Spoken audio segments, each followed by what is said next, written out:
Shalom Bapak Ibu yang dikasihi Tuhan. Shalom. Mari kita kasih tepuk tangan buat Tuhan. Tuhan sungguh baik dan sangat baik. Silakan kami kita untuk sama-sama beribadah saat ini. Baik setiap kita yang ada dalam ruangan ini maupun jemaat Tuhan yang mengikuti ibadah secara live streaming. Kita tundukkan kepala bersama dan kita berdoa. Kami mengucap syukur Tuhan, betapa Engkau sungguh baik bagi kami. Terima kasih untuk kasih setia Tuhan. Terima kasih untuk kebaikan Tuhan. Tuhan memelihara kami hari lepas hari. Bahkan kami ada sampai saat ini. Semua karena kasih dan anugerah Tuhan. Kami berdoa Tuhan Yesus, biar ibadah saat ini diberkati oleh Tuhan. Kami percaya bahwa Tuhan, Engkau Allah, Roh Kudus, Engkau ada di tengah kami. Bapa, Tuhan yang ditinggikan, Tuhan yang dimuliakan, Tuhan yang disanjung dalam ibadah kami saat ini. Kuduskan kami ya Tuhan, sucikan dan tahirkan kami dengan kuasa darah-Mu dan nama-Mu. Terima kasih Bapa, tahirkan kami ya Bapa, sehingga ibadah kami tidak terhalang oleh pelanggaran dan dosa kesalahan kami. Setiap nyanyian, pujian, mazmur sembah kami menjadi doa kami, ucapan syukur kami di hadapan Tuhan. Segala kemuliaan hanya bagi-Mu, berkati setiap kami yang beribadah, baik yang ada di ruangan ini maupun jemaat Tuhan yang mengikuti secara live streaming. Di dalam nama Tuhan Yesus Kristus, setiap kita yang percaya sama-sama katakan amin. Bisa sekali lagi kasih tepuk tangan buat Tuhan. Amin. Nyanyikan bersama kami. Terima kasih Tuhan Yesus. Bukan dengan kekuatanku ku dapat jalani hidupku tanpa Tuhan yang di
dan setiamu tak pernah layu di hidupku. Lebih luas dari samudra kebaikanmu Bapa, takkan habis di hidupku. Lebih tinggi dari cakrawala, tak terbatas kasih-Mu.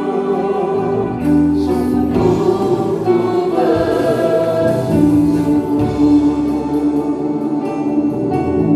Mari naikkan pujian kembali, katakan semusim berlalu. semusim berlalu, Kau selalu pelihara Tuhan, kasih yang setiamu tak pernah layu di mari katakan bersama dengan kita, oh Tuhan. lebih luas dari samudra kebaikanmu Bapa, takkan habis di hidupku.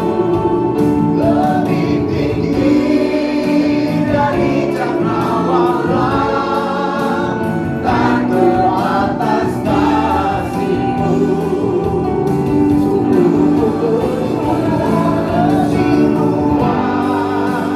Dari samudra kebaikanmu Bapa, takkan habis di hidupku. Lebih tinggi dari cakrawala, tak terbatas kasih-Mu. Bersama-sama, mari saudara kita bangkit berdiri bersama-sama. Lebih luas dari samudra kebaikanmu Bapa, takkan habis di hidupku. Lebih tinggi dari cakrawala, tak terbatas kasih-Mu. Sungguh ku bersyukur, Tak terbatas. tak terbatas kasih-Mu. Sungguh ku Sekali lagi katakan tak terbatas. tak terbatas kasih-Mu. Sungguh ku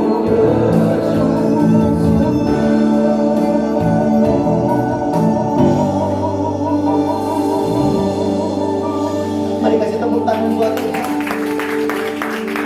Tak terbatas kasih-Mu Tuhan. Tak terselami pikiran-Mu Bapa. Begitu luas, begitu tinggi, begitu dalam ya Tuhan. Kami mengucap syukur bahwa kami mempunyai Allah seperti Engkau Tuhan. Yesus Tuhan kami. Bapa yang baik, Bapa yang setia. Segala puji syukur hanya bagi-Mu dalam nama Tuhan Yesus Kristus. Dan kita yang percaya sama-sama katakan amin. Berikan sorak-sorai buat Tuhan. Haleluya. Yang bersuka cita bisa lambaikan tangan Bapak Ibu semua yang di rumah semua. Yuk tepuk tangan sama-sama kita. Bersama-sama semua. Angkat dan digerakkan. Berpuji nama Tuhan. Jangan bernafas puji Dia. Roh Kudus tercurah di tempat ini, kurangnya yang ajaib, memulihkan jiwanya. Roh Kudus tercurah bagi gereja-Nya, memastikan iman pilihannya. Katakan hari ini harinya Tuhan. Hari inilah harinya Tuhan, saat pembebasan tiba.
mengasihimu. Tuhan mengasihi.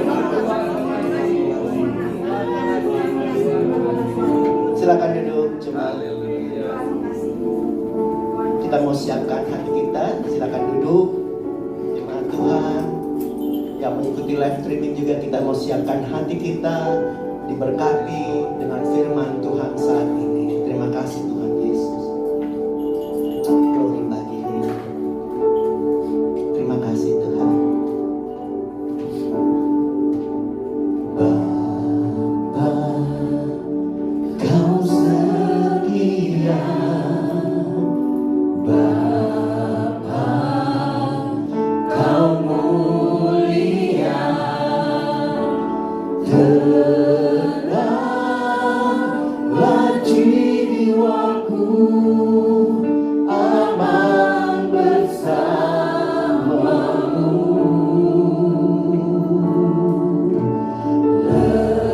Lebih dari harta, Kaulah segalanya.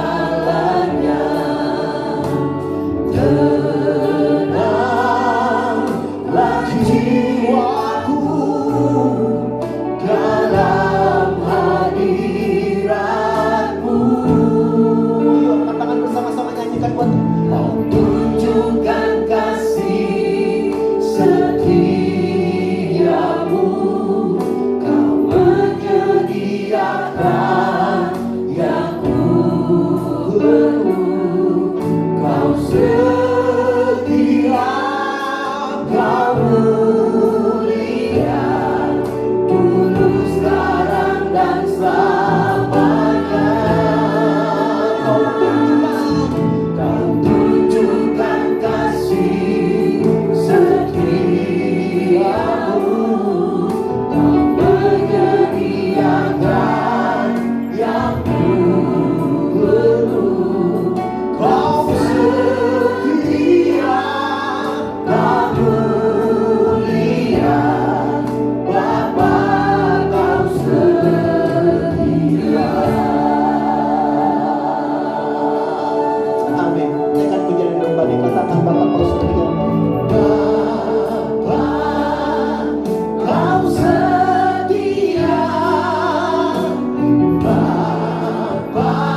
setia di hadapan-Mu Tuhan. Terima kasih Tuhan atas kesetiaan, kesabaran untuk menuntun kami. Engkau selalu memberikan kesempatan demi kesempatan di dalam hidup kami untuk bisa melayani Engkau, untuk bisa menjalankan semua kehendak-Mu Tuhan. Sore hari ini urapi kami semua yang menyampaikan kebenaran sharing firman-Mu maupun yang mendengarkan, agar kami pulang tidak sia-sia Tuhan. Kami pulang membawa berkat, berlimpah damai sejahtera sukacita dari Tuhan. Mari yang percaya sama-sama katakan amin. Silakan duduk Bapak Ibu. Shalom. Puji Tuhan.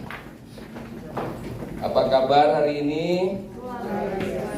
Bukan biasa di luar ya? Enggak ya, luar biasa ya. Oke. Begitu cepat waktu berjalan, padahal kan sehari cuma 24 jam. Tetapi kita berasa begitu cepat. Hari ini kita masuk di minggu yang terakhir di tahun 2024. Padahal kemarin baru Happy New Year, ya kan? Berjalan. Ini sudah mau meninggalkan bulan Januari. Bulan Februari sudah dekat kan? Imlek, angpau. Kalau itu paling ingat angpau ya. Belum tentu firman Tuhan diingat ya. Angpau nggak boleh ingat firman Tuhan. Jangan angpau. Oke. Siap untuk mendengarkan kebenaran sharing firman Tuhan? Siap nggak? Berarti ragu-ragu ya. Siap nggak? Oke, puji Tuhan. Berarti diberkati pulang nanti ya. Kita buka Lukas 5 ayat 33 sampai 39. Kita baca bersama-sama. Lukas 5 ayat 33 sampai 39 kita baca bersama-sama. Ya, bisa tolong ditayangkan.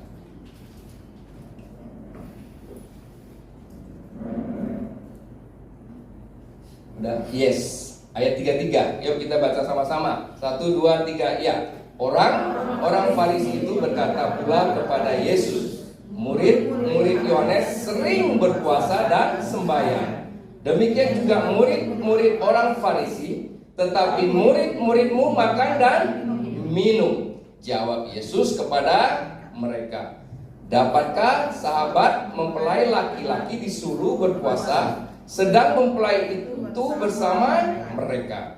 Ayat 35, tetapi akan datang waktunya apabila mempelai itu diambil dari mereka, pada waktu itulah mereka akan berpuasa. Ayo ayat 36, ia mengatakan juga sesuatu perumpamaan kepada tidak seorang pun mengoyakkan secari kain dari baju yang baru untuk menambalkannya pada baju yang tua. Jika demikian, yang baru itu juga akan koyak, dan pada yang tua itu tidak akan cocok kain penambal yang dikoyakkan dari yang baru itu. Ayat 37. Demikian juga tidak seorang pun mengisi anggur yang baru ke kantong kulit yang tua. Karena jika demikian, anggur yang baru itu akan mengoyakkan kantong itu, dan anggur itu akan terbuang, dan kantong itu pun hancur. Ayat 38, tetapi anggur yang baru harus disimpan dalam kantong yang baru pula. Ayat 39, dan tidak seorang pun yang telah minum anggur tua ingin minum anggur yang baru, sebab ia akan berkata anggur tua itu baik. Anggur tua itu baik. Oke. Luar biasa sekali ayat-ayat kita baca tadi. Orang Farisi datang kepada Yesus dan murid Yohanes, bertanya. Intinya mereka mau berkata kepada Yesus, kenapa Yesus dengan anak buahnya itu tidak berpuasa? Intinya itu pertanyaannya. Nah, dia mengatakan biasa orang Farisi dan orang-orang murid Yohanes ini berpuasa. Padahal Yesus bukan tidak mengerti apa arti berpuasa. Karena sebelumnya di Markus dijelaskan, Yesus mengatakan kepada mereka, kalau berpuasa itu muka jangan muram, muka jangan seperti orang munafik. Artinya Yesus sebelum ditanya sudah mengajarkan hal tersebut. Itu bisa dibaca di di Matius 6 ayat 16 sampai 18. Di Markus juga diajarkan sewaktu orang-orang Farisi dan murid-murid Yohanes ini bertanya kepada Yesus, di Markus dijelaskan masa itu masa mereka berpuasa. Jadi artinya begini, artinya semua orang Israel berpuasa, sedangkan murid dan Yesus tidak berpuasa. Intinya di situ. Nah, itulah timbul pertanyaan itu. Nah, kemudian Yesus pernah mengajarkan kalau berpuasa itu muka jangan muram, kemudian jangan seperti orang munafik. Berpuasa itu bukan dilihat orang. Itu yang Yesus maksudkan. Berpuasa bukan dilihat orang, bukan dipuji orang. Nah, Yesus katakan pada saat kita berpuasa, kalau mau dilihat orang, dipuji orang, kita sudah mendapatkan upahnya. Nah, justru Yesus mengajarkan waktu itu cara baru berpuasa. Cara berpuasa apa? Minyaki kepalamu, kemudian apa? Cuci mukamu. Puasa tidak perlu ditunjukkan kepada orang-orang. Karena apa? Karena upahnya dari Tuhan. Apa yang Yesus katakan itu sebenarnya sudah diperingatkan oleh Nabi Yesaya ratusan tahun yang lalu. Di Yesaya 58 berkata begini, ada dua macam puasa. Puasa yang dikehendaki oleh Tuhan dan puasa yang tidak dikehendaki oleh Tuhan. Ada dua macam puasa, ya. Nah, Yesaya berkata begini, puasa yang tidak dikehendaki oleh Tuhan itu pada saat kita berpuasa, kita tidak pernah merendahkan diri kita. Artinya apa? Kita masih tetap sombong. Itu Tuhan nggak berkehendak. Kita bisa puasa, kuat puasa, misalnya bisa puasa 40 hari. Tapi pada saat kita melakukan puasa itu kita tidak merendahkan hati, itu sama aja Tuhan nggak berkehendak untuk puasa tersebut. Dan apalagi yang Tuhan tidak kehendaki pada saat kita berpuasa. Kita sibuk mengurusi urusan kita pada saat kita berpuasa. Padahal kan inti puasa kita sebenarnya membangun apa? Relation sama Tuhan. Nah, kita lagi sibuk mengurusi urusan kita. Nah, ya saya juga katakan, kita berpuasa, kemudian kita mendesak buru-buru kita. Artinya karyawan-karyawan kita paksa. Ya. Nah, itu juga tidak dikehendaki oleh Tuhan. Kemudian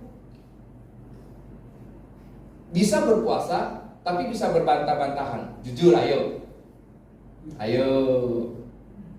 Terjadi di mana? Di rumah. Bisa berpuasa loh, bisa.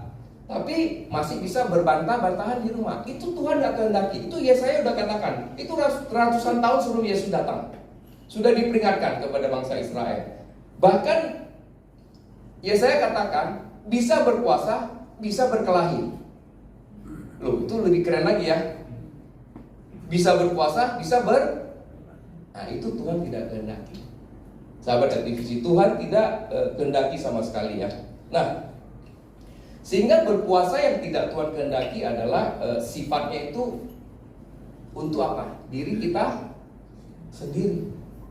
Jadi berpuasa yang tidak dikehendaki oleh Tuhan adalah tujuannya untuk diri sendiri. Nah, ya saya katakan, kalau puasa yang demikian itu tidak didengar Tuhan. Nanti baca deh di Yesaya 58. Berpuasa yang demikian tidak didengar oleh Tuhan karena kepentingan diri sendiri. Dan lebih ekstrim lagi dikatakan, tafsiran dari teolog dikatakan seolah-olah kita memaksa Tuhan. Seolah-olah kita, apalagi bukan hanya memaksa Tuhan loh, tetapi kita memperalat Tuhan. Nah, itu berpuasa yang tidak dikehendaki. Orang Farisi itu kan berpuasa tujuannya apa? Makanya dia bertanya kepada Yesus kan. Mereka tujuannya tradisi aja. Karena sudah diperingatkan dari zamannya Yesaya. Jadi puasa mereka jadi tradisi. Tidak ada membangun diri sendiri. Berpuasa itu membangun diri sendiri, kemudian membangun relation dengan Tuhan. Itu berpuasa yang benar. Nah, Yesaya bukan hanya mengatakan berpuasa yang tidak dikehendaki Tuhan, tapi dia mengajarkan juga berpuasa yang Tuhan kehendaki. Jadi balance. Yesaya ini balance mengajarkan itu. Nah, berpuasa yang dikehendaki Tuhan adalah dari dalam diri kita, memiliki hati yang murni, bukan dengan semangat agamawi. Jadi gini loh, teman gua puasa semua, gua ikutan puasa tanpa tahu maknanya. Jadi ya saya katakan, jadi itu dari dalam diri sendiri, kemudian bukan dengan semangat agamawi buat kita semua. Nah, sehingga berpuasa yang benar adalah itu dia membuka belenggu. Contohnya gini, saya jangan bilang yang lain, saya punya misalnya contoh belenggu ya, tidak bisa bangun pagi misalnya, contoh. Nah, kita berpuasa buat kita untuk bisa bangun pagi, berdoa kepada Tuhan. Nah, itu lebih baik. Kemudian apa lagi? Ya suka bohong-bohong dikit misalnya, kan namanya bohong. Nah, kita berpuasa supaya tidak bohong. Jadi tujuannya apa? Memperbaiki diri kita. Artinya diri kita masih punya belenggu-belenggu. Itu kita berpuasa supaya kita bisa lepas dari belenggu itu. Nah, itu berpuasa yang dikehendaki oleh Tuhan. Kemudian apa lagi? Melepaskan ikatan atau taliku. Ya, contoh yang simpel soal makanan deh. Pokoknya kalau gua ketemu makanan itu gua makannya banyak. Nah, itu kan berarti kayak ada ikatan kan? Kan tidak harus begitu. Nah, tapi ini simple lah, yang simple lah. Ada banyak hal. Pasti sahabat aktivisi tahu sendiri punya ikatan apa, punya belenggu apa, ya kan? Atau yang paling gampang, suka minum apa? Coca-Cola? Enggak, minuman keras. Nah, itu a part of ikatan, bagian. Nah, kita puasa untuk lepas dari itu. Atau terikat apa? Smoking misalnya. Kita puasa supaya bisa lepas dari smoking, dari rokok. Nah, itu puasa yang dikehendaki oleh Tuhan, ya. Dan memerdekakan orang-orang yang teraniaya. Jadi artinya apa? Kita berpuasa, berdoa untuk orang lain. Itu yang dikehendaki oleh Tuhan, ya. Yesaya mengajarkan demikian. Nah, lebih dalam lagi Yesaya ajarkan itu apa? Memecahkan roti bagi orang lain. Artinya apa? Menjadi berkat bagi banyak orang. Itu berpuasa yang dikehendaki oleh Tuhan. Lebih tinggi lagi apa? Ini sulit dilakukan. Saya katakan ini sulit. Tapi ada yang melakukan. Ada. Membawa orang miskin ke rumah. Sulit, tapi ada. Itu berpuasa yang Tuhan kehendaki. Apalagi? Ayo. Memberikan pakaian kepada orang yang telanjang. Nah, mungkin secara kata-kata itu orang telanjang di jalan, tapi bisa juga orang yang tidak mengenal firman Tuhan, sehingga dia, kan firman Tuhan itu berkata, pakaian kita pakaian putih kalau orang kudus kan. Nah, kalau tidak punya pakaian artinya dia belum dilingkupi oleh kekudusan, artinya belum tahu kebenaran. Nah, kita berpuasa untuk orang-orang yang belum mengerti kebenaran. Nah, itu berpuasa yang dikehendaki oleh Tuhan. Nah, intinya apa, sahabat aktivisi? Berpuasa yang demikian, yang dikehendaki oleh Tuhan itu tidak fokus kepada diri kita, tetapi apa? Fokus kepada orang lain. Itu berpuasa yang dikehendaki oleh Tuhan.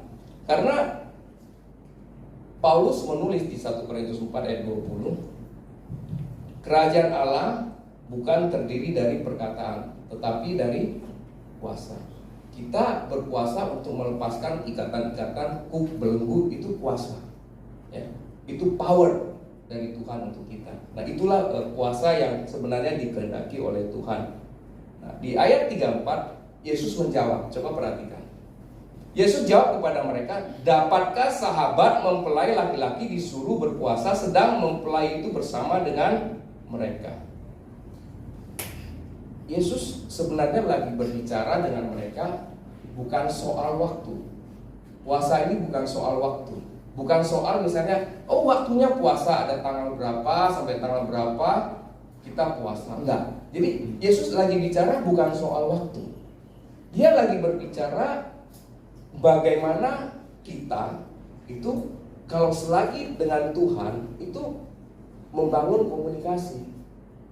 Bukan puasa. Harus hati-hati ya. Kita harus tahu kapan waktu kita lagi dialog sama Tuhan, lagi berkumpul sama Tuhan, ya, lagi bersama-sama dengan Tuhan.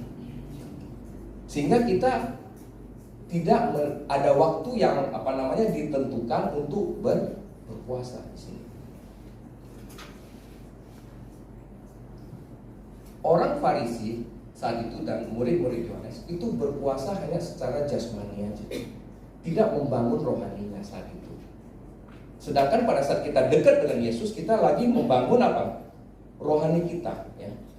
Nah, cara tradisional dan rutinitas agamawi yang dijalankan itu tidak akan membangun kehidupan rohani kita.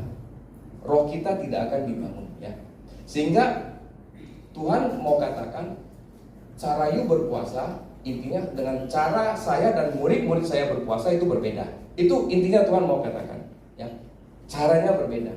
Kalau kalian terikat dengan waktu, kalau saya dengan murid-murid saya tidak terikat dengan waktu. Puasa itu bicara hubungan, ya. Jadi pada saat kapan Tuhan suruh puasa, itulah puasa. Sulit nggak? Sulit, karena kita berjalan dalam roh. Itu sulit sekali dan butuh kepekaan dan butuh kita melatihnya. Apabila kita melakukan puasa itu dengan ada waktu-waktu yang tertentu, itu tidak membangun rohani kita. Kita terikat kepada satu rutinitas saja. Nah, di Roma 14 ayat 17 berkata begini, sebab kerajaan Allah bukan persoalan makan dan minum, tetapi kebenaran, damai sejahtera dan sukacita oleh Roh Kudus. Artinya apa? Puasa itu bukan hanya sekedar kelihatan rohani, sahabat LPVC. Apabila tadi saya katakan puasa yang dikehendaki Tuhan dengan tidak dikehendaki Tuhan. Nah, apabila puasa itu dilakukan dan tidak dikehendaki Tuhan, itu jadinya apa? Cuma dia kurusin badan, Bapak Ibu, sahabat TVC, ya.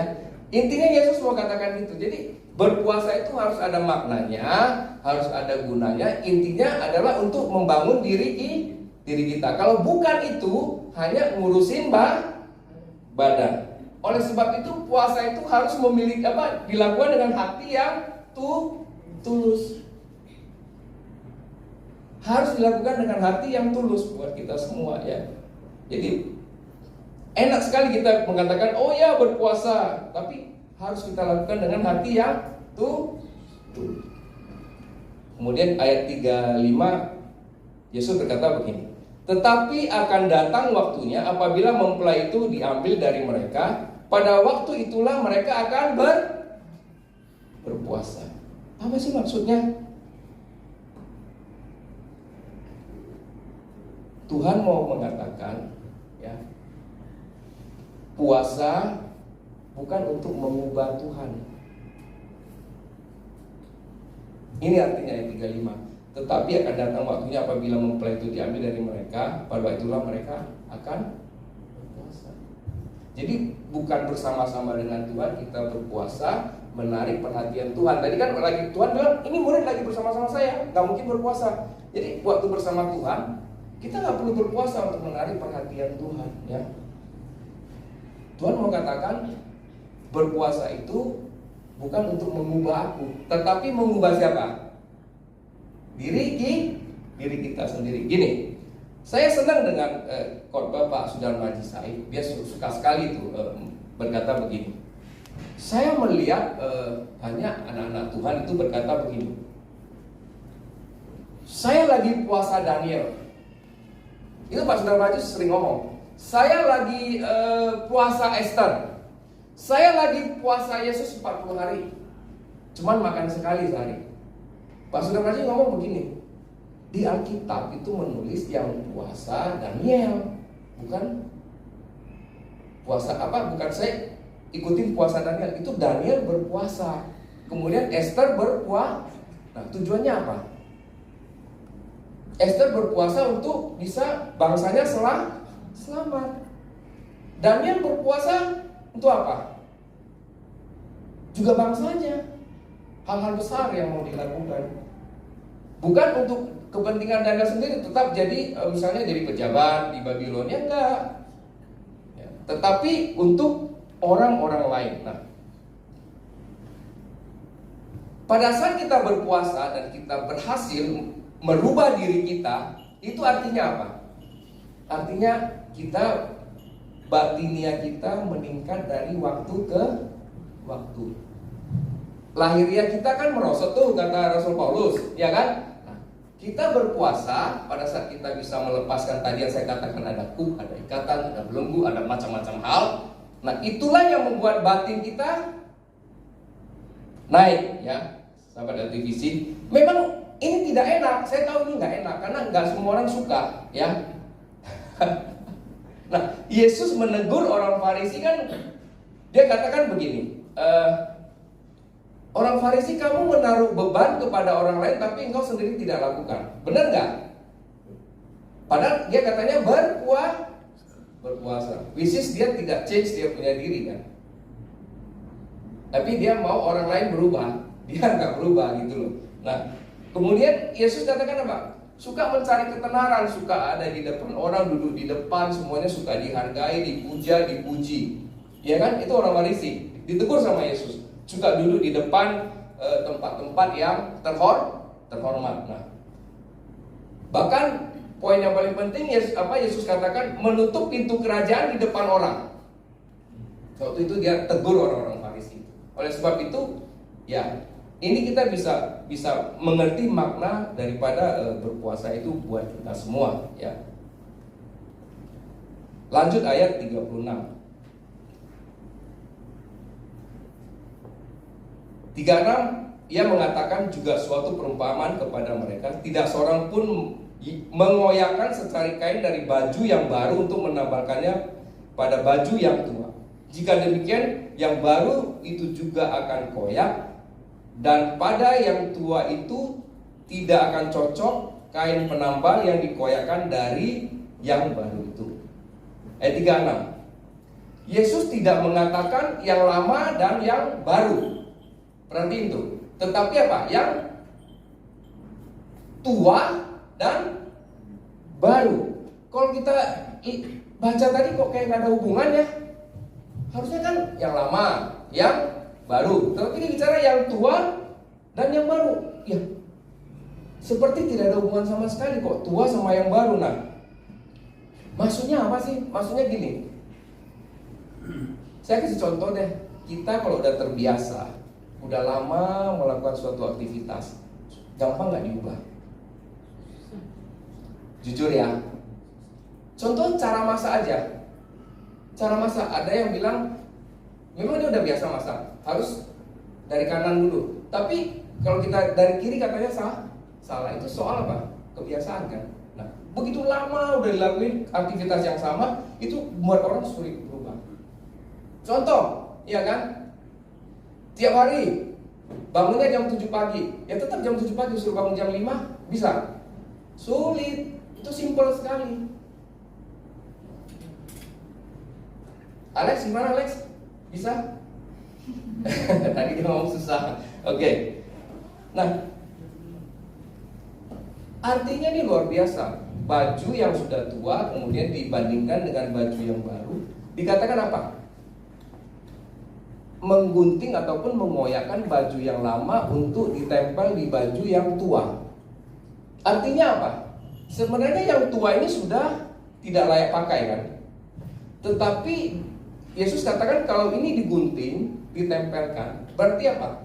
Ini sudah tidak layak pakai, ini sudah robek. Kemudian ini yang baru juga robek. Dua-dua robek, tidak bisa dipakai, ya kan? Nah,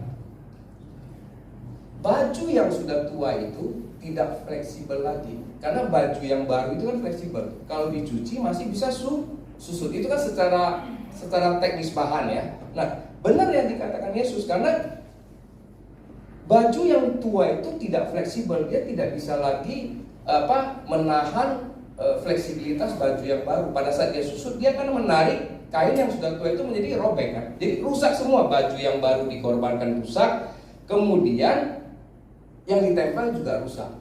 Nah, ini penting buat kita ya. Nah, sebenarnya Yesus mau mengajak kita berpikir normal-normal saja. Apa yang terjadi di dalam kehidupan ini ya. Nah, arti daripada baju ataupun kain yang tua yang koyak itu apa sih?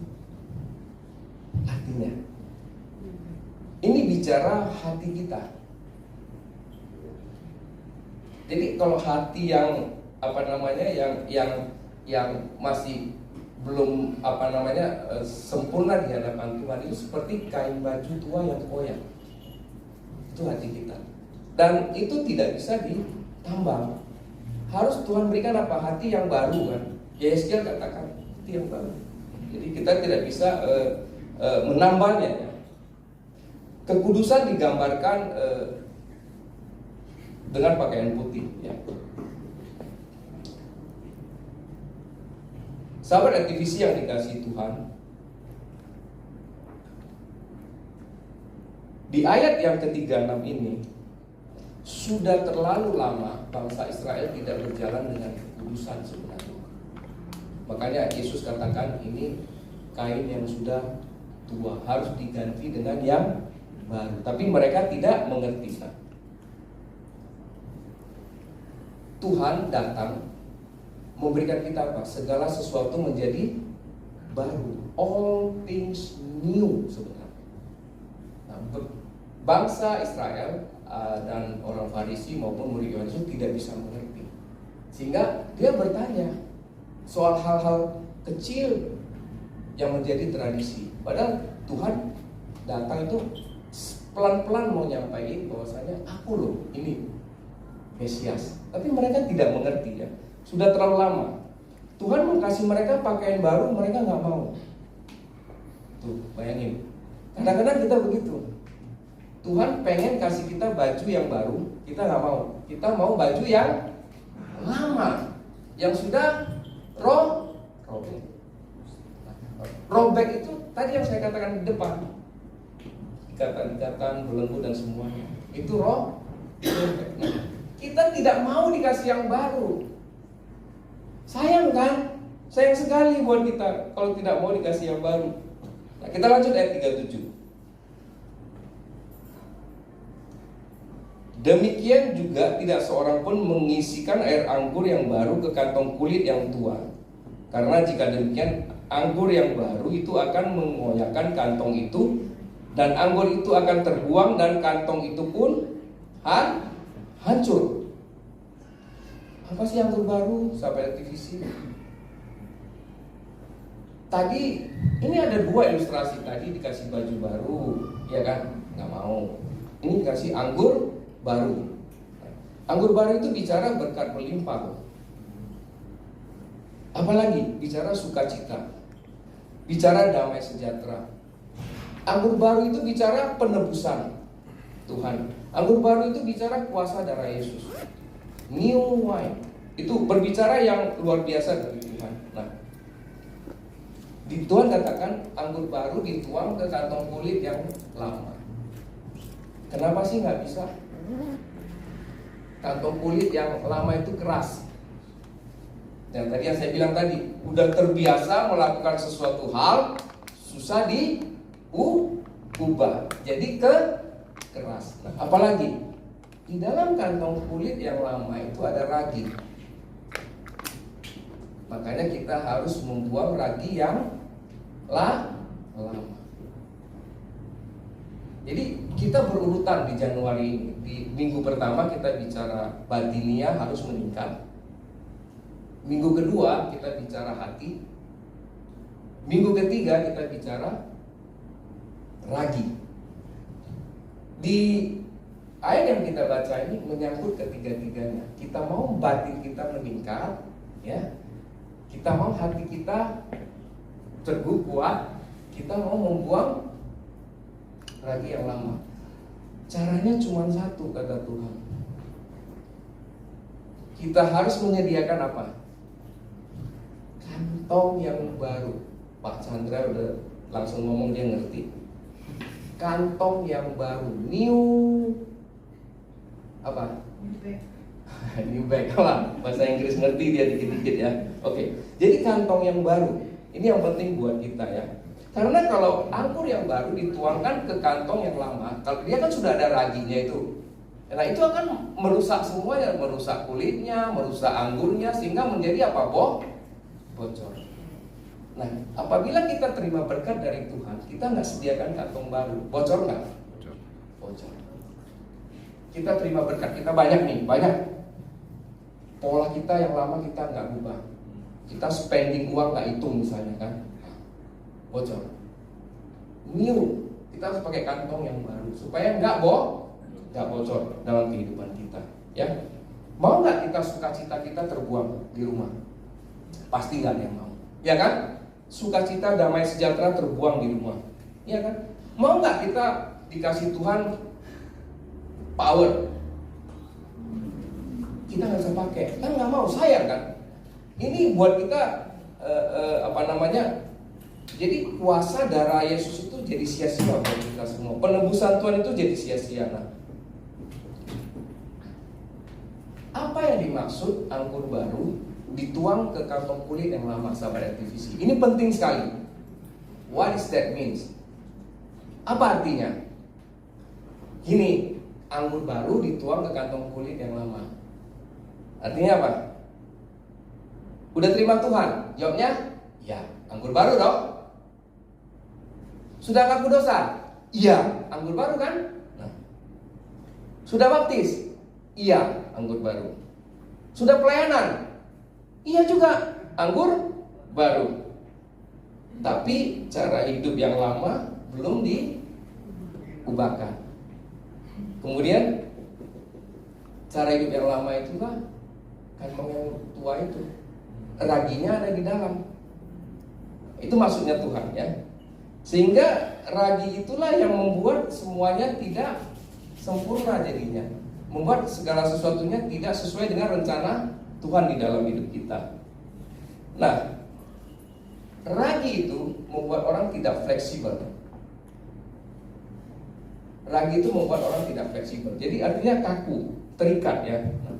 Tuhan mau di tahun yang baru ini kita siap terima anggur baru dengan menggunakan apa? Kantong yang baru. Jadi tahun 2024 ini anggur baru, kantong yang baru. Ayat yang terakhir, saya tahu kalau terakhir pasti semua suka. Ayat 39. Dan tidak seorang pun yang telah minum anggur tua ingin minum anggur yang baru, sebab ia akan berkata anggur tua itu baik. Kenapa Yesus mencari murid-muridnya bukan dari Yerusalem, tetapi dari Galilea? 12 murid itu loh, dari Galilea, bukan dari Yerusalem. Nah, karena di Yerusalem itu banyak sekali orang Farisi, kemudian yang ahli-ahli Taurat di sana. Kalau jadi murid Yesus keras, nggak fleksibel, nggak bisa belajar. Yang bisa nantinya nentang Yesus. Oleh sebab itu dia carilah orang-orang di Galilea yang apa? Yang masih fresh. Orang-orang di Galilea itu masih fresh, artinya masih bisa diisi dengan pelajaran-pelajaran yang baru. Dan orang-orang di Galilea itu orang-orang yang fleksibel, gampang menerima sesuatu yang baru, gampang mencerna sesuatu yang baru. Oleh sebab itu ya, murid-murid Yesus mencari Yesus mencari murid-muridnya di sekitar Galilea. Nah, bangsa Israel saat itu mayoritas tidak mau mendengar kabar baik. Artinya tidak mau menerima anggur yang baru. Ini kalau kita baca, kadang-kadang itu juga terjadi pada diri kita sendiri. Kadang-kadang kita tidak mau menerima anggur baru yang Tuhan berikan kepada kita. Sometimes, tidak selalu, tapi kadang-kadang. Kapan? Tuhan bilang, ikutlah aku. Ikut. Kadang-kadang kita tidak mau. Kenapa kita suka yang lama? Saya punya satu ilustrasi. Suatu saat, ini waktu saya bekerja. Jadi saya ada 3 orang tuh kami berdialog. Ya, sulit merubah sesuatu yang sudah lama atau yang sudah tua. Kami bertiga, ada 1 orang Jerman, 1 orang Itali. Singkat cerita, orang Jerman bilang saya suka Bali. Si Itali bilang enggak, saya lebih suka Karibia. Jadi kan berbeda kan? Nah, terus kita bicara-bicara menyangkut perubahan. Dia bilang begini, satu orang Jerman ini punya beberapa pabrik di dunia. Satu lagi ini buyers, pembeli merek terkenal. Dia pembeli untuk garment. Dia bilang begini, saya sering ketemu pabrik ya, yang kualitasnya jahitannya tidak bagus. Dia bilang. Saya teliti, dia bilang, kenapa bisa begitu? Karena pabrik itu tidak mau pusing, dia mengambil orang yang sudah bisa menjahit. Contohnya gini, cara menjahit celana jeans dengan menjahit baju itu beda. Kadang-kadang saya temukan, kan dia beli baju, itu jahitannya tidak pernah bagus, dia bilang. Setelah saya telusuri, saya tanya, ternyata banyakkan pegawainya itu diterima dari yang sudah pengalaman menjahit apa? Celana jeans. Kalau celana jeans kan tebal, kemudian jarumnya kan gede-gede, sehingga berbeda dengan menjahit baju kemeja. Kalau baju kemeja goyang sedikit aja, dia udah miring. Tapi kalau celana jeans kan enggak, karena benangnya gede, jarumnya gede, kainnya tebal, dia goyang nggak apa-apa, masih lurus. Nah, singkat cerita, si orang Italia ini ngomong, kalau saya bangun pabrik, ya, saya lebih baik mencari orang-orang yang masih fresh, yang belum bisa menjahit. Kemudian saya ajarin dia menjahit supaya bisa sesuai dengan kualitas yang saya mau. Nah, Yesus pun demikian. Dia mencari murid-muridnya di Galilea, tidak di Yerusalem. Supaya apa? Supaya bisa diajari. Bukan berarti orang-orang yang tadinya contoh ya, yang sudah jahit celana jeans nggak bisa masuk ke pabrik yang jahit kemeja. Bisa. Dia harus berubah dong cara jahitnya. Yang itulah yang dimaksud Tuhan, kantong baru dengan anggur yang baru ke kita. Jadi batinnya itu harus naik ya, hati kita itu harus teguh bersama Tuhan. Kita buang lagi yang lama. Kalau kita mau terima sesuatu yang baru dari Tuhan. Jadi kantong yang baru, kemudian dengan anggur yang baru ya. Nah, kesimpulannya apa? Yang kita baca sekian banyak ayat, saya udah jelasin panjang lebar ya. Kesimpulannya apa? Tuhan tidak memakai satu cara untuk membangun hubungan. Jadi membangun hubungan sama Tuhan enggak. Oh harus berpuasa, oh harus ini, kan kita sering dengar itu. Harus ini. Enggak. No. Membangun hubungan dengan Tuhan itu banyak cara. Dan Tuhan tidak terikat dengan waktu membangun hubungan. Kapan saja, anytime, anywhere. Oh tidak harus. Oh ya, nanti tengah malam saya bangun doa sama Tuhan. Enggak. Di mana aja bisa membangun hubungan dengan Tuhan. Ya.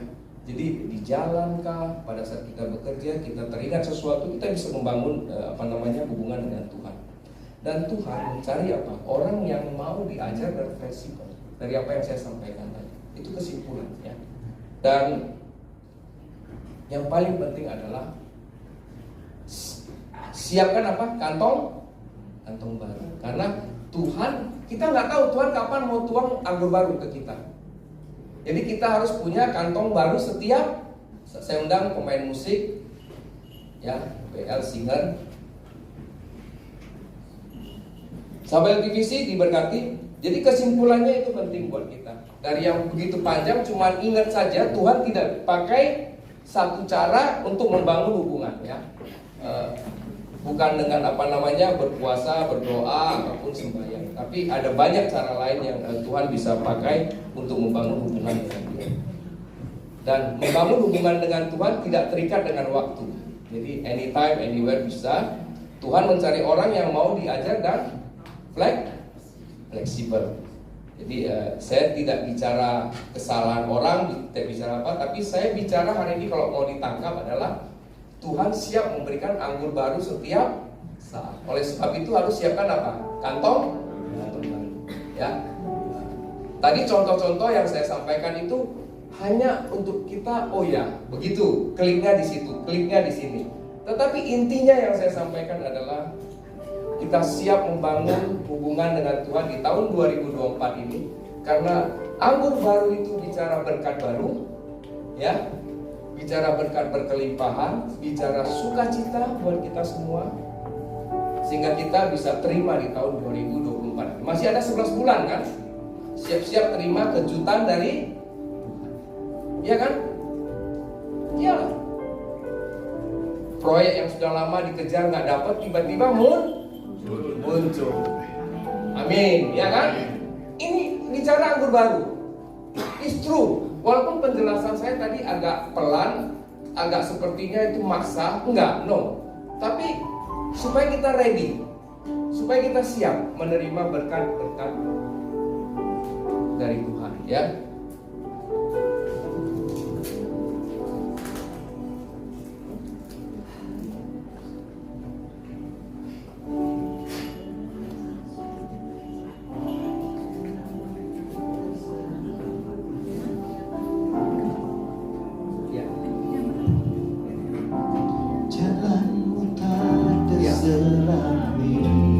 Siapkan kantong baru seperti pujian ini. Oleh sebab hati Siap terima anggur baru. Namun satu hal yang percaya, Yes Lord. ada rencana yang indah, tiada terduga kasih-Mu. Benar sekali. Kita tidak bisa menduga kasih Tuhan yang besar. Besar dan heran Siap terima. Siap terima. Sahabat MTVC. arti kehadiran-Mu selalu nyata di dalam hidupku. Penyertaan-Mu sempurna, rancangan-Mu penuh damai, aman dan sejahtera walau di tengah badai. Ingin ku selalu bersama, rasakan keindahan arti kehadiran-Mu. Lagu ini menggambarkan apa? Menggambarkan hubungan. Dia mengerti, kita nggak bisa ngerti hati Tuhan. Jalan Tuhan itu kita nggak bisa selalu. Tapi satu hal kita percaya, Tuhan itu bisa mengubah segala sesuatu. Tuhan itu mengubah segala sesuatu untuk kebaikan kita. Oleh sebab itu, kita jangan jadi kantong yang tua. Kita jangan jadi kantong yang tua. Kita jangan jadi baju yang tua tadi yang sudah robek. Kita menjadi yang baru. Tuhan mau kita baru. Tuhan tidak pernah lihat masa lalu kita, tapi Tuhan selalu lihat masa depan kita. Ya. Itu kita harus pegang. Jadi Tuhan sempurna rancanganmu penuh damai, aman dan sejahtera, walau di tengah badai. Ingin ku selalu bersama, rasakan keindahan arti kehadiranmu. Penyertaanmu sempurna, rancanganmu penuh damai, aman dan sejahtera, walau di tengah badai. Ingin ku selalu bersama, rasakan keindahan arti kehadiranmu, Tuhan. Mari kita bangkit berdiri, kita akan melakukan perjamuan kudus. Berubah itu bukan hal yang mudah. Jujur, berubah itu bukan hal yang mudah. Tetapi berubah itu harus dilakukan. Orang di luar sana, di dunia sana juga tahu kalau kita nggak change, kita akan die. Ya. Oleh sebab itu Tuhan mau kita memiliki satu fleksibilitas yang luar biasa di dalam hidup ini. Kantong baru, anggur baru siap menanti kita. Baju yang baru. Baju baru itu luar biasa. Itu baju yang Tuhan berikan kepada kita, baju kekudusan. Kan? Harusnya kita kan telanjang semua, seperti pada saat Adam dan Hawa sudah melakukan kesalahan di mata Tuhan, kan kelihatan telanjang. Justru Tuhan mau kasih baju yang baru itu, mau kasih anggur yang baru, kantong yang baru. Tapi kantongnya kita harus siapkan. Ingat loh, Tuhan tidak menyiapkan kantong. Kita lupa kadang-kadang. Kantong itu yang menyiapkan siapa? Kita sendiri loh. Jadi anggur dari Tuhan, tapi kantongnya dari kita. Baju dari Tuhan, kita harus menyiapkan diri kita untuk memakai baju itu. Ya, oke, mari kita angkat roti. Kita ucapkan bersama-sama. Dan ketika mereka sedang makan, Yesus mengambil roti, mengucap berkat, memecah-mecahkannya, lalu memberikannya kepada murid-muridnya dan berkata, ambillah, makanlah, inilah tubuhku. Sahabat TVC, tubuh Yesus yang hancur di atas kayu salib, maka dengan bilur-bilurnya kita menjadi sembuh. Dalam nama Tuhan Yesus Kristus, mari kita makan.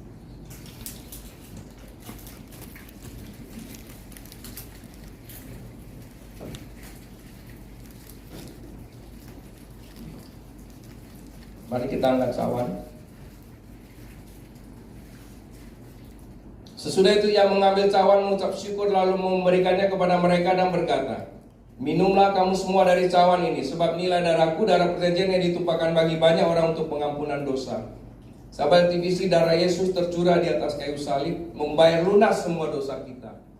Darah Yesuslah yang membuat kita menjadi kudus dan layak ketemu Tuhan. Mari kita minum bersama-sama.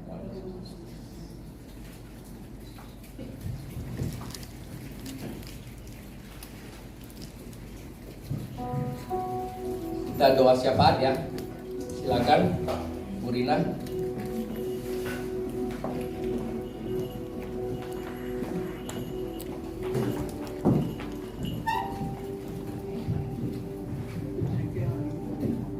Terima kasih Tuhan ya.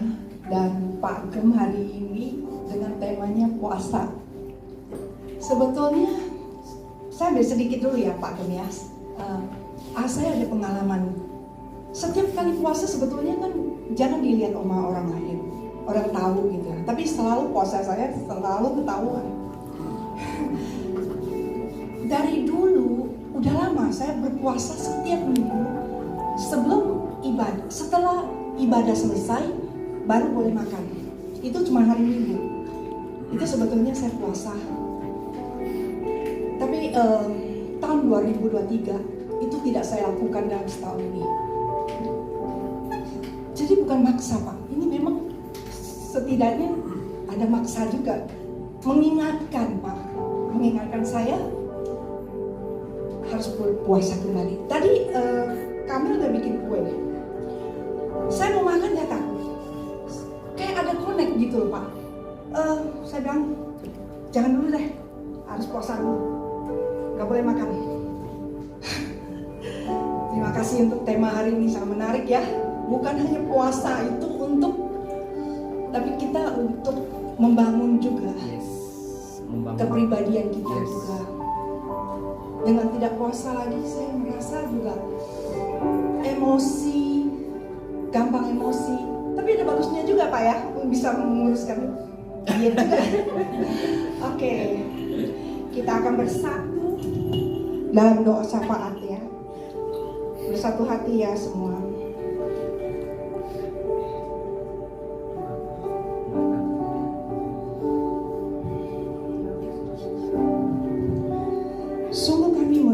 Bapa, sungguh kami dibukakan pengertian bagaimana berpuasa yang benar yang dikehendaki-Mu.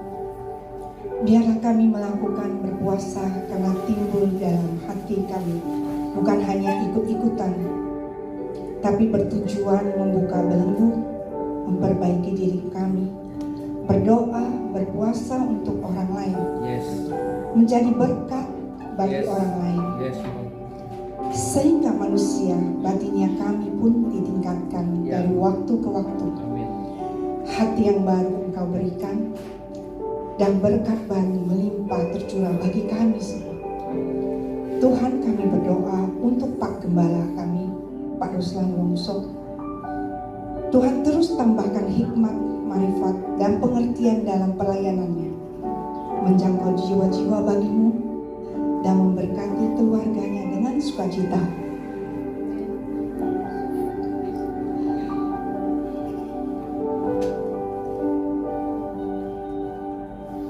Bapa, kami juga berdoa untuk pergumulan jemaat muda atas perkara di Brasil.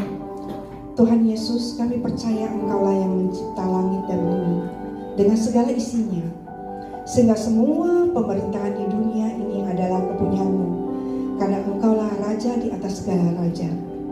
Demikian juga semua kekayaan yang dimiliki oleh negara maupun warga negaranya adalah milik-Mu.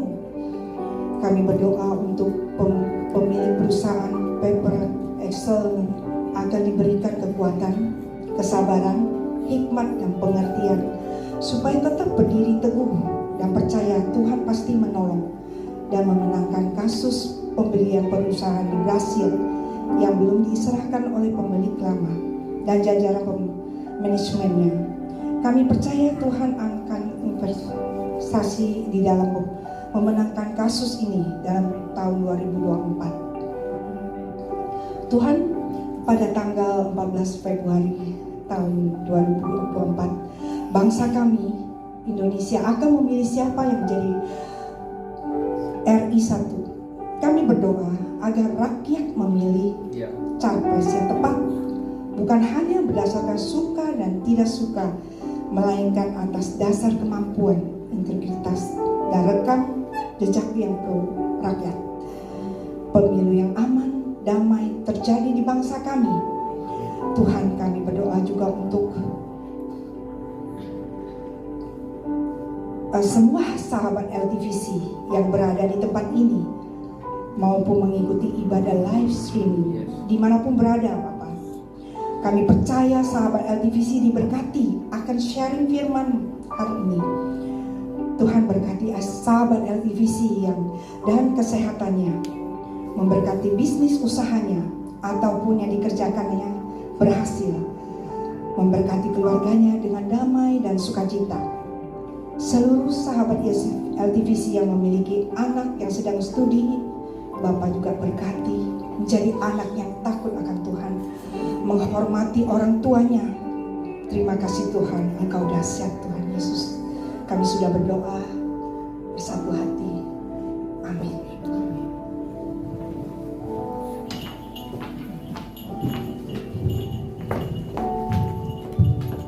Baik sahabat LTVC, kita akan mengakhiri ibadah kita. Saya percaya sharing firman hari ini bukan hal yang kebetulan sambutan karena saya butuh waktu berminggu-minggu untuk merenungkan apa yang mau disampaikan. Dan saya tahu saya nyampain dari mimbar ini very heavy. I know, sangat berat. Karena itu artinya apa? Meruntuhkan benteng-benteng. Makanya kita harus sepakat untuk sama-sama. Ya, saya rasakan very heavy dari depan, ya, meruntuhkan benteng-bentengnya. Kita harus sepakat supaya kita bisa terima anggur baru dan minyak yang baru. Ya, kita harus sepakat. Mari kita satukan hati, kita terima berkat dari Tuhan. Tuhan, kami bersyukur, kami beribadah kepadamu, kami memujimu, menyembahmu, kami mendengarkan kebenaran sharing firman-mu.